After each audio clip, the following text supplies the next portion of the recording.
एक बात हमेशा ध्यान रखिए, गलतियों से बचिए। गुरु को जो शरीर समझता है, एक मानव का शरीर समझता है गुरु को जो, और अपने जिनका वो इष्ट मंत्र प्राप्त किए हैं उस इष्ट देवता को जो पत्थर का मूर्ति या मिट्टी का मूर्ति या किसी तरह का एक मूर्ति समझ लेता है, और जिस मंत्र को वो प्राप्त किया है वो स्व मात्र एक अक्षर समझ लेता है, उसे नरक जाने से या रौरव नामक नरक से कोई निकाल नहीं सकता है। धरी महाचंडी मुक्त केशी बलिप्रिये कुलाचार प्रसन्नस्ये नमस्ते शंकर प्रिये घोर नमस्ते।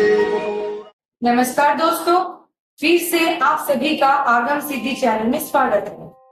पिछले वीडियो में हम श्री हंसानंद तीर्थनाथ जी से गुरु और शिष्य के संदर्भ में बहुत सी बातों को लेकर चर्चा की। आज फिर से उसी चर्चे को कंटिन्यू करते हुए वीडियो को आगे बढ़ाते हैं। जय मां काली सर जी। जय गुरु, जय मां तारा। पिछले वीडियो में गुरु के संदर्भ में बहुत सी बातें हुई। अच्छा, एक सवाल है जो मेरे मन में बहुत बार उठी है। बहुत किसी से मैंने सुना है कि मैंने सपने में मंत्र पाया है, तो क्या ये बात सच है? ऐसा होता है? जी हाँ, ऐसा होता है कि सपने में भी मंत्र मिलते हैं।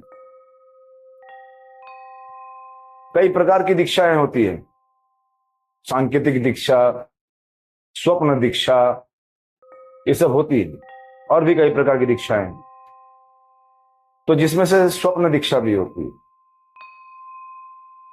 तो स्वप्न दीक्षा जब किसी को प्राप्त हो, जैसे आप किसी और के बारे में मैं क्या बोलूं, कुछ ऐसे परिचित लोग हैं जिनके जीवन में यह घटना घटित हुई है कि स्वप्न में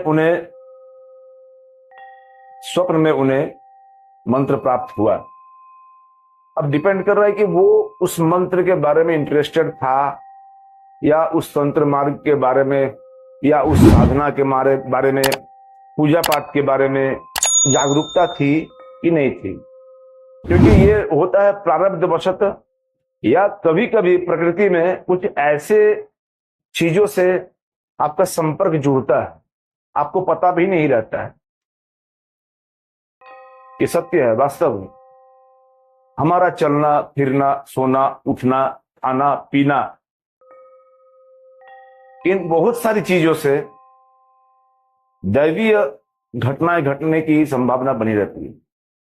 हमारे आचरण से भी कुछ ऐसी शक्तियां हमारे ऊपर आकृष्ट हो सकती है, हम उनके नजरों में चढ़ सकते, या प्रारब्ध मतलब कई जन्मों या पिछले जन्मों के कई पुण्य बल से स्वप्न में मंत्र प्राप्त होते हैं। बात सत्य है। इसके साथ मैं और एक बात कहना चाहता हूं कि किसी और के बारे में मैं क्या कहूं। सुना तो है बहुत कोई इन सब बातों को लेकर के मेरे पास आए हैं, और मंत्र तो मिल गया कान में, लेकिन उसको कैसे सही तरीके से उसको यूज करें वो पता नहीं। मेरे साथ एक घटना घटा। मैं उस समय स्कूल में पढ़ता था।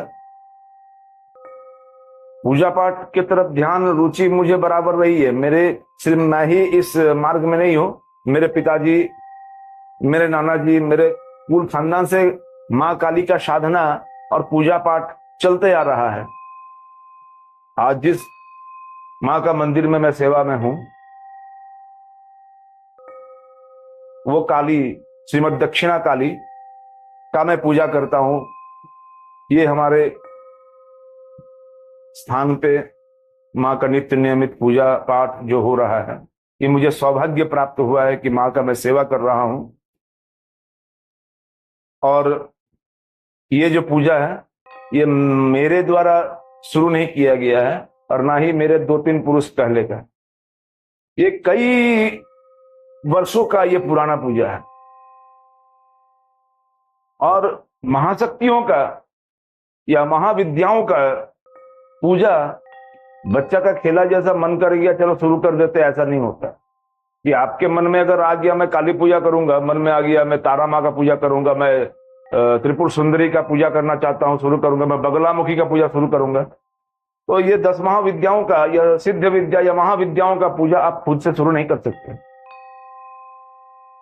ये परंपरागत आदिकाल से चलते आ रहा हो या कोई वंश में कौल रहा हो, जो उस पर्टिकुलर महाशक्ति का वो साधक साधना रहा हो, साधना किया हो, महासाधक उस वंश में स्कूल में रहा हो, या सपने में अगर किसी महापुरुष का, किसी दैविक आदेश का सपने में अगर आया हो संकेत, या मां स्वयं सपने में अगर ये कही हो कि तुम्हारे वंश में, तुम्हारे यहां पर मेरा पूजा होगा, तो आज के इस युग में कितना कौन सच्चाई का साथ देता है, कितना कौन सत्य बोल रहा है, कौन झूठ बोल रहा है, ये कहने का बात है। लेकिन असत्य के साथ रह करके जो महाविद्याओं का साधना करेगा झूठ के साथ, तो वो दिख जाता है। मैं स्कूल टाइम में था तो मुझे एक सपना मिला था, ब्रह्म मुहूर्त का बात है, और मैं उतना उस समय ये सब चीज जानकार नहीं था, और ना ही 10 महाविद्याओं के बारे में मुझे कुछ नॉलेज थी। तो सडनली भोर के टाइम में एक पीत वस्त्र धारिणी, केस फुले हुए थे, और नॉर्मल लेडीज जिस तरह से लेडी रहती है, एक भद्र महिला जो रहती है, उसी का रूप में, सिंपल लेडी के रूप में कोई एक आई और मुझे ये बात बोली। उन दिनों के बाद से मेरा जीवन में कुछ परिवर्तन फील मैंने किया, और कहा जाए तो वो मंत्र देने के बाद ही मेरे जीवन में कुछ परिवर्तन आया, और खास करके इस जगत के प्रति, इस मार्ग के प्रति मुझे अभिरुचि जगी। मैंने सुबह उठ करके मेरे नाना जी के पास मैं गया। मेरे नाना जी बहुत बड़े साधक थे, विद्वान पंडित थे। मैं उनके पैर के नाखून के योग्य भी नहीं हूं। श्री राघवानंद जी, ऐसे लोग उन्हें राघव चंद्र बैनर्जी के नाम से जानते। तो मैं उनके पास गया, और उस समय मैं छोटा था, तो मैंने उनसे बोला ये बात। वो मुस्कुराए और बोले कि समय आएगा तुम्हें सब पता चल जाएगा, लेकिन एक काम करो, अगर मंत्र याद है तो वो किसी जगह में लिख करके रखो। मुझे तो मंत्र पूरा याद भी नहीं था, कुछ कुछ एक चीज मैंने फील किया कि जब आप साधक है या कुछ रहा हो पुण्य बल, तो आपका कुछ की पॉइंट बन जाता है, उसमें कुछ पॉइंट्स बन जाता है, जिसको एक सूत्र, एक फॉर्मूला बन जाता है। अगर सपने में कोई मंत्र आता है तो अगर आप उस मंत्रों के बारे में कुछ नॉलेज भी नहीं रखते तो कुछ फॉर्मूला आपको एक जैसे ब्रेन में कुछ घुस जाता है, की वर्ड टाइप की, वो ब्रेन में बैठ जाता है। उम्र बीतते गया, मुझे दीक्षा प्राप्त हुई शाक्ताभिषेक होने के बाद। उसके बाद मैं आगे बढ़ता गया, साधना करता रहा। बचपन से ही मैं पढ़ाई लिखाई के साथ मैं साधना मार्ग में जुड़ा हुआ था। तो कालांतर में मुझे किसी एक संत से या साधक से ही अचानक बात करते करते वो बोले, तुम एक काम करो बेटा, ये मंत्र तुम जपो। तो अचानक उनके मुंह से वो मंत्र, जो मंत्र बगलामुखी का हम लोग बुक्स में देखते हैं या फिर जनरली जो जानते हैं जिस मंत्र के बारे में, वो मंत्र नहीं है, मंत्र दूसरा है। तो ये गोपनीय है, मैं इसके बारे में ज्यादा चर्चा नहीं करूंगा। तो ये घटना मेरे साथ घटा है। इसके साथ एक बार मैं क्या हुआ, मैं बाहर की बात नहीं जानता हूं, तो इस मंत्र का प्रयोग कैसे करना है, क्यों करना, मुझे पता नहीं था। तो एक रीजन बन गया, एक अचानक एक घटना बन गई। वो महात्मा जी मुझे बताएं, और साथ ही वो 8 प्रयोग बताए उसके। लिख लिया मैंने सारा प्रयोग। मुझे अंदर से बहुत खुशी होने लगी कि यही वो मंत्र था। इतने वर्षों बाद मुझे वो प्राप्त हुआ। तो जब मैं उस मंत्र को लिया, अपने गुरु के पास जाके इसकी चर्चा की, तो गुरु भी खुश हुए और बोले बेटा इसका एक संस्करण करना पड़ेगा। तो फिर स्वप्न में मंत्र प्राप्त होता है, ये बात सच्चाई है। जिनको अगर स्वप्न में मंत्र प्राप्त होती है तो उनको भी गुरुमुख होना जरूरी होता है। अभी मैंने क्या कहा कि मुझे तो सपना में मंत्र मिल गया था, लेकिन जब कोई मंत्र आपको प्राप्त होता है तो उस मंत्र को कहां पर मुझे यूज करना है, कैसे प्रयोग में लाना है, मंत्र को चलाना पड़ता है। कि मंत्र ले लिए, जप लिए और सिद्ध कर लिए, उसका विधिवत संस्करण करके आप उसको सिद्ध कर लिए, ठीक है। अब उसका प्रयोग कैसे करें? तो जो मंत्र के जानकार होंगे, मंत्र के विद्वान होंगे, वो जब गुरु रूप में आपका स्वप्न उपलब्ध मंत्र को जब संस्करण करके उसी मंत्र का जब दीक्षा देंगे और उसके प्रोसेस को बताएंगे, क्योंकि आपको तो जैसे मुझे भी पता नहीं था क्या मंत्र है, तो एक मां का ही कृपा से, क्योंकि जब वो दे रही है ना आपको मंत्र, तो वही आपको इसका व्यवस्था भी कर देगी, अगर आप उसके बारे में जरा सा भी ध्यान रखते हैं तो। अगर आपके अंदर में इच्छा है, अरे वो क्या मंत्र था, हे माँ तुमने तो मुझे वो मंत्र दिया, लेकिन क्या था, क्या हुआ, मुझे पता ही नहीं चला। एक अंदर में कभी कभी व्याकुलता जागती थी मेरी कि वो मंत्र था क्या। जब मुझे दीक्षा प्राप्त हुआ तब मैं बगलामुखी के बारे में जाना, उसके पहले बगलामुखी के बारे में नहीं पता था। तो इसका एक संस्करण होता है। ऐसे नारद जी के अनुसार दीक्षा में प्राप्त मंत्र का कोई नियम नहीं रहता है। क्यों ये कहे हैं वो, तो इसके पीछे रीजन क्या है। जैसे कुछ कुछ सिद्ध मंत्र है, उसका कुछ नियम काल दोष नहीं रहता। जनरली जैसे भी हम लोग किसी गुरु के पास मंत्र दीक्षा लेने जाते हैं, जो सगुण मंत्र वगैरह होता है, उसके लिए राशि चक्र, नक्षत्र विचार, कुलाकुल चक्र, ऋणी धनी वगैरह निकाला जाता है। बहुत सारा चक्र का कैलकुलेशन किया जाता है। मित्र अरिदोष निकाला जाता है कि ये मंत्र आपका मित्र मंत्र है कि शत्रु मंत्र है। तो ये विचार करना पड़ता है कि आप मंत्र तो जप रहे हैं, लेकिन अगर वो शत्रु मंत्र है तो वो मंत्र आपका पूरा उल्टा काम करेगा। तो ये सब विचार किया जाता है। साधारण जो भी बुक्स में कोई भी मंत्र का लीजिएगा या कोई भी मंत्र गुरु दे रहे, तो ये सारा चीज विचार करके आपके नामाक्षरों को, मात्रिकाओं को बैठा करके चक्र वगैरह बना करके और राशियों को देखते हुए, नक्षत्र को देखते हुए उसका एक कैलकुलेशन बनता है। उसके बाद वो दीक्षा देते हैं। तंत्र में कलावती दीक्षा को ज्यादा मान्यता, बहुत ज्यादा मान्यता प्राप्त है। तो वो दीक्षा देते हैं। उस मंत्र को जो कान में प्राप्त हुआ है, वो गुरु उस मंत्र को लाइन पे लाता है, संस्करण करता है और उसको काम करने लायक बनाते हैं। ठीक है, भले ही वो सिद्ध मंत्र है, तो गुरु देश काल विचार नहीं करके, सोच असोच विचार ना, क्योंकि स्वप्न में प्राप्त मंत्र या सिद्ध मंत्र का या महाविद्याओं का मंत्र का, 10 महाविद्याओं के मंत्रों का, अगर कोई ब्रह्म ज्ञानी पुरुष कौल के मुख से अगर वो मंत्र किसी भी समय प्राप्त हो जाए तो उसको ग्रहण कर लेना चाहिए। उसमें मित्रादि दोष नहीं आता। तो वो गुरु आपको विधिवत संस्करण करके वो मंत्र आपको देंगे और इसके साथ आपका साधना शुरू होगा। कहां पर उस मंत्र को कैसे प्रयोग करना है वो गुरु आपको बता देंगे। आपकी चेतना जगेगी, क्योंकि आप सोए हुए रहिएगा तो कोई काम नहीं कर सकते हैं, आपको जागना जरूरी है। उसी प्रकार से जब मंत्र को हम चलाएंगे, मंत्रों का जब प्रयोग करेंगे, तो उस मंत्र को पहले जगाना पड़ता है। जी बिल्कुल सही।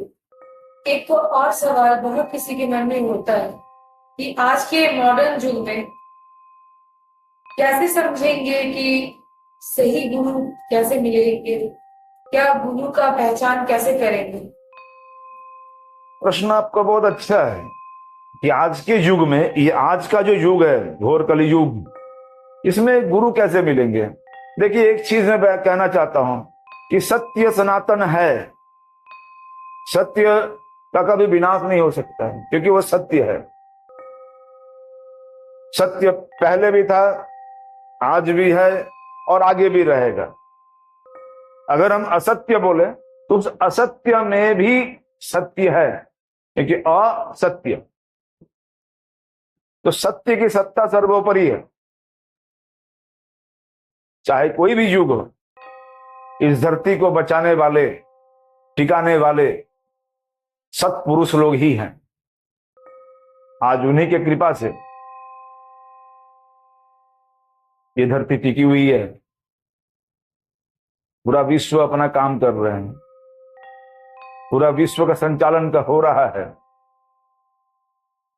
तो ऐसे महापुरुष हमेशा थे और हैं और सदा सदा रहेंगे। ये मन में भ्रम पैदा ना करें कि कलिकाल है, तो ऐसे महापुरुष आज के दौर में हैं कि नहीं है। शक्तियां कुछ सीज हो चुकी है, लेकिन अगर एक चुटकी चीनी खा ले या एक चम्मच चीनी खा ले, तो उस चीनी का टेस्ट को समझने के बाद आप पूरे विश्व ब्रह्मांड के जहां भी चीनी नाम का कोई चीज है, शुगर नाम का कोई भी चीज है, आप अनुभव कर लीजिएगा कि चीनी मतलब उसका टेस्ट ऐसा होता है, चीनी ऐसा होता है। तो कुछ लक्षणों को पकड़ करके हम किसी चीज को सत्यापित कर सकते हैं। ये अपना मानना होता है कि ऐसा हुआ, इसके बाद ऐसा ही होगा, ऐसा था, इसके पहले ऐसा ही था। तो कभी जिसके साथ कुछ बीता नहीं है वो व्यक्ति जानेगा नहीं। और जो ईश्वर है ना, या जो प्रकृति है, कुछ जीवन ऐसी रचती है जिससे उस प्रकृति को जिस तरह का काम लेना होता है, उसके जीवन में भी कुछ ऐसी ऐसी घटनाएं प्रकृति रच देती है, क्योंकि आपका चरित्र का निर्माण भी उसी घटनाओं पर आधारित रहे। गुरु हैं, गुरु का लक्षण शास्त्रों में दिया हुआ है, क्या क्या गुण होना चाहिए गुरु में।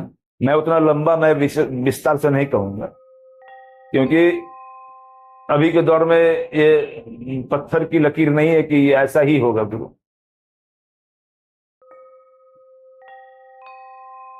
लेकिन एक बात मैं कहना चाहता हूं, आप गुरु क्यों पाना चाहते हैं, क्या जरूरी गुरु पाने का। गुरु इसलिए पाना है कि एक हाथ में भोग हो और एक हाथ में मोक्ष हो। ये भोग वस्तुएं जो हैं, ये कोई बाहर का दूसरे योनि के लोग के लिए नहीं, आपके लिए है। आपका ही प्रारब्ध पुण्य बल से जो भी आपको सुख सुविधाएं प्राप्त है, तो भोगना तो आपको है। तो भोगते हुए मोक्ष का साधना करें, यही तंत्र है। एक हाथ में भोग और एक हाथ में मोक्ष। तो भोग को ऐसे भोगे कि मोक्ष एक हाथ से ना गिर जाए।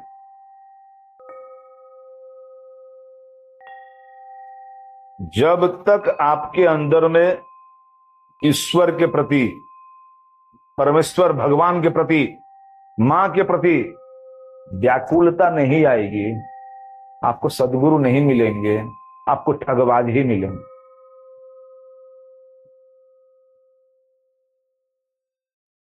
आप ईश्वर के मंदिर में जाते हैं अपने स्वार्थपरता के लिए। मेरी बातें बुरा मत मानिए, मैं जो कह रहा हूं वो सच है। अपने स्वार्थ पूर्ति के लिए ही भगवान से रिश्ता जुड़े हुए हैं, क्योंकि मेरे पास उतना कैपेसिटी नहीं है, मेरे पास उतना सक्षम नहीं। वो जो है वो सब कुछ कर सकते होंगे, वो भी पूरा विश्वास नहीं। और आप उन मंदिरों में भीड़ लगा रहे हैं, आपका तरीका गलत है।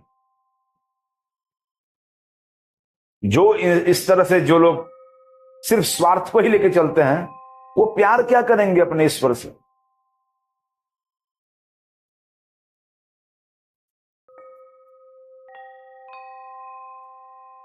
सारा खेला ईश्वर का है।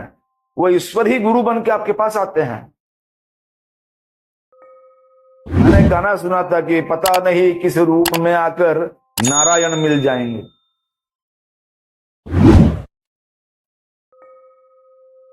वो मां ही विभिन्न विभिन्न रूपों में आकर के हमारा मदद करते हैं, हमें रास्ता दिखाते हैं, असाध्य साधन करते हैं। हमेशा जरूरी नहीं है कि शंख चक्र गदा पद्मधारी नारायण आपके आगे पीछे घूमे।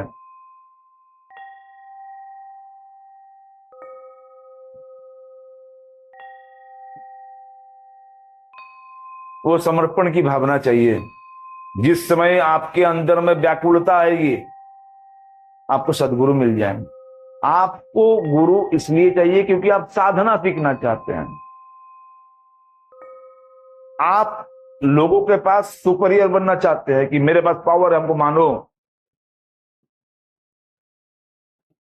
वो प्रेम कहां है?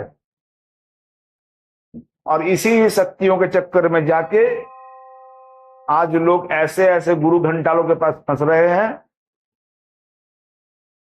जिसको देख करके समझ में नहीं आता है।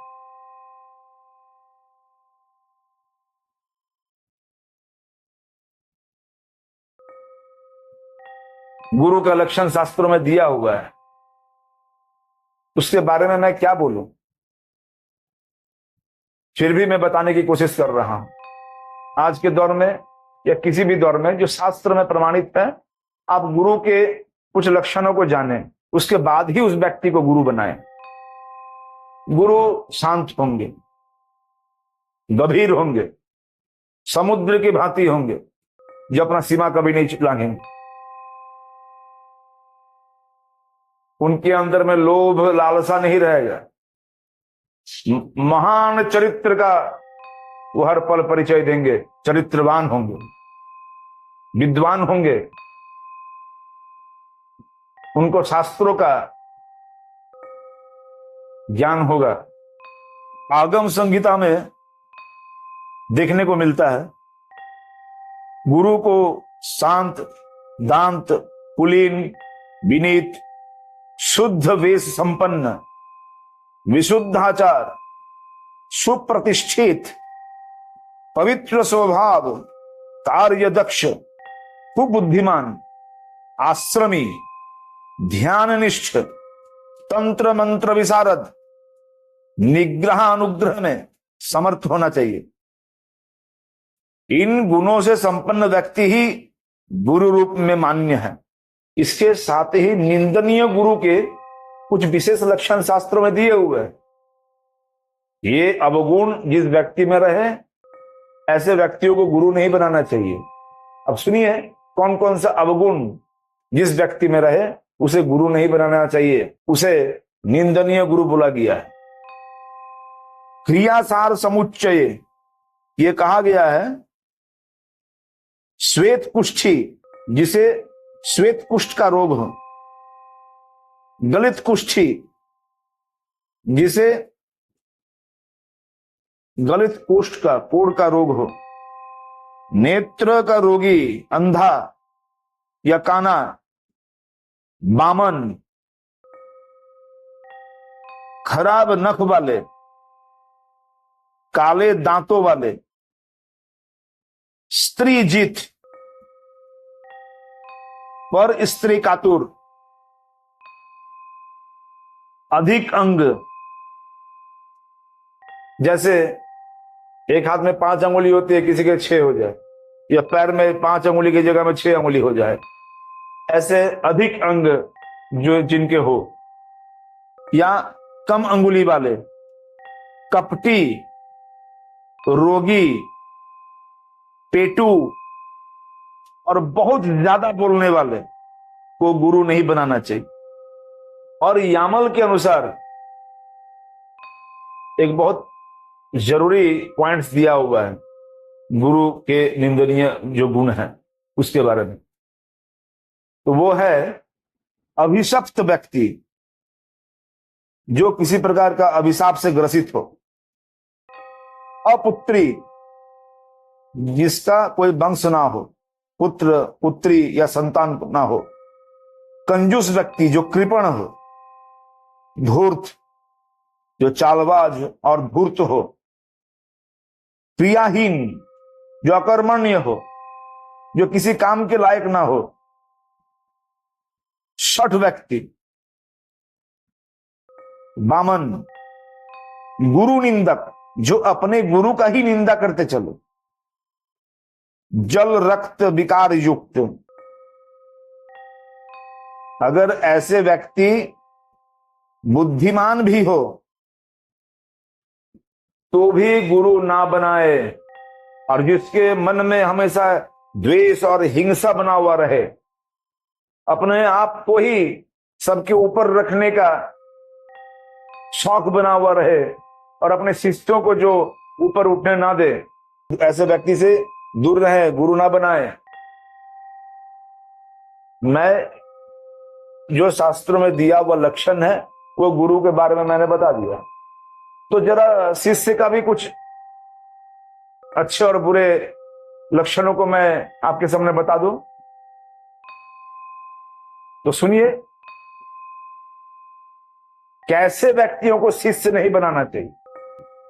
पापी ने क्रूर चेष्टाय शठाय कृपणाय च दिनायाचार शून्याय यंत्र द्वेष पराय च निंदकाय च मूर्खाय तीर्थ द्वेष पराय च गुरु भक्ति विहीनाय न देया मलिनाय च।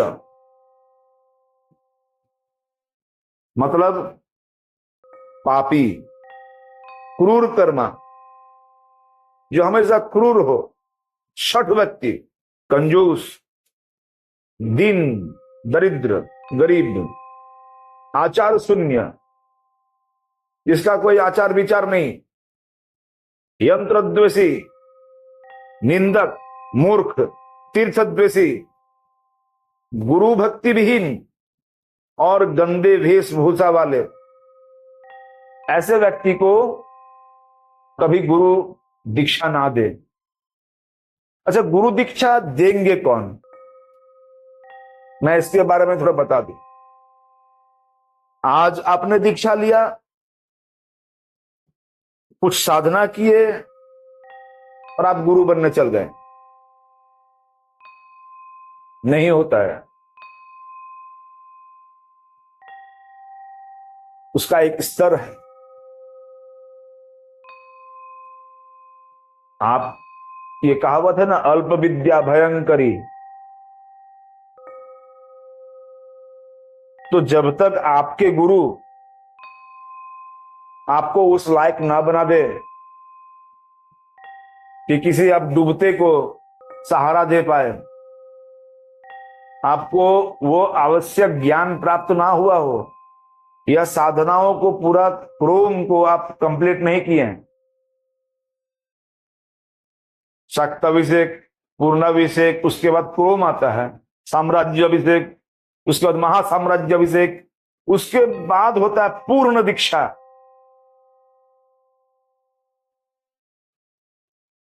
तो जब ये संपूर्ण दीक्षा का क्रम कंप्लीट, जब तक एक व्यक्ति का कंप्लीट ना हो जाए, तब तक वो गुरु बनने लायक नहीं है। ये तंत्र मार्ग की बात है। क्योंकि जैसे ही आप गुरु बनते हैं तो उसके कान में मंत्र दे रहे हैं, वो मंत्र कोई अक्षर नहीं दे रहे हैं आप, आपका आयु जा रहा है, आपका श्री जा रहा है, आपका साधना में प्राप्त शक्ति जा रही है, आपकी सिद्धि जा रही है। उस व्यक्ति के शरीर के अंदर आपका शक्तिपात हो रहा है। आप जिस स्टेज में ही हो, आप अपना शक्ति का अंश उस व्यक्ति को दान दे रहे हैं। जिस प्रकार मंत्री का किया हुआ पाप राजा को लगता है, शास्त्रों में यह प्रमाण है, जिस प्रकार मंत्री का किया हुआ पाप राजा को लगता है,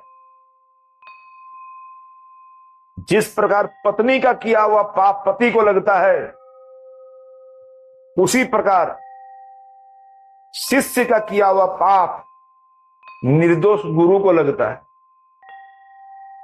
बहुत बार ऐसा हुआ है कि योगी, योग श्रेष्ठ महात्मा पुरुष अचानक ऐसे दुर्गति में पड़ गए,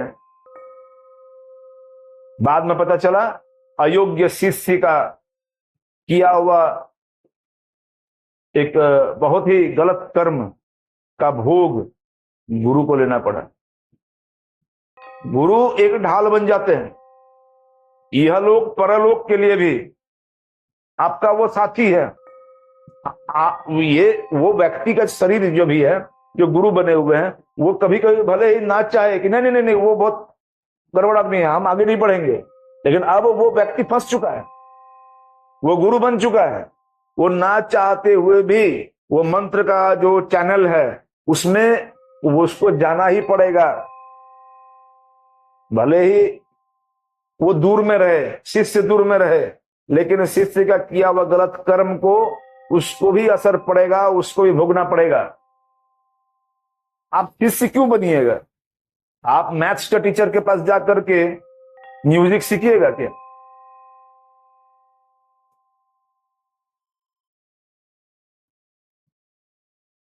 या किसी कोरियोग्राफर के पास जाकर के जो डांस सिखाते हैं उनके पास जाकर के संस्कृत का ग्रामर पढ़िएगा, संस्कृत व्याकरण?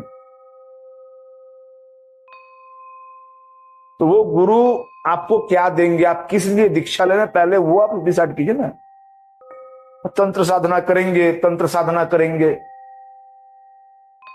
क्यों करेंगे तंत्र साधना?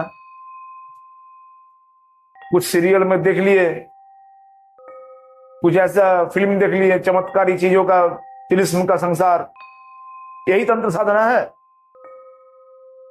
एक बात हमेशा ध्यान रखिए, गलतियों से बचिए। गुरु को जो शरीर समझता है, एक मानव का शरीर समझता है गुरु को जो, और अपने जिनका वो इष्ट मंत्र प्राप्त किए हैं उस इष्ट देवता को जो पत्थर का मूर्ति या मिट्टी का मूर्ति या किसी तरह का एक मूर्ति समझ लेता है, और जिस मंत्र को वो प्राप्त किया है उसको मात्र एक अक्षर समझ लेता है, उसे नरक जाने से या रौरव नामक नरक से कोई निकाल नहीं सकता है। जो इष्ट है और गुरु और मंत्र ये तीनों एक है, ये भावना करके ही आपको साधना करना होगा, तभी सिद्धि, तभी मुक्ति और तभी आपका जीव शिवत्व का लाभ करेगा। पास बद्धो भवे जीव, पास मुक्तो सदा शिव। आपको अष्टपाश से, हर तरह के बंधन से मुक्त करके जो शिवत्व लाभ कराए वही गुरु है।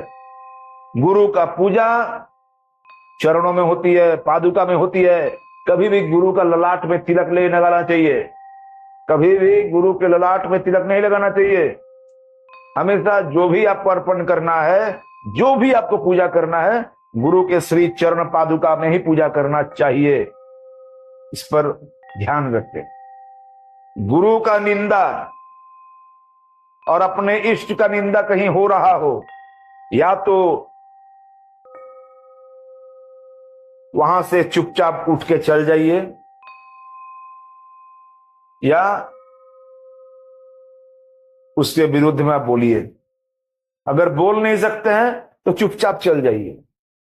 निंदा अगर सुनते हैं तो भी सातों कोटि जन्मों में आपको शिवत्व लाभ नहीं होगा, फिर निरंतर वही चक्र में पड़े रहिएगा, बचाने वाला कोई नहीं। बहुत बहुत धन्यवाद श्री हंसानंद तीर्थनाथ जी आपका। समय की सीमा को देखते हुए आज वीडियो को यही समाप्त करते हैं। वीडियो अगर पसंद आए तो लाइक, शेयर एंड सब्सक्राइब जरूर करें और आगे भी हमारे चैनल के साथ जुड़े रहें। धन्यवाद।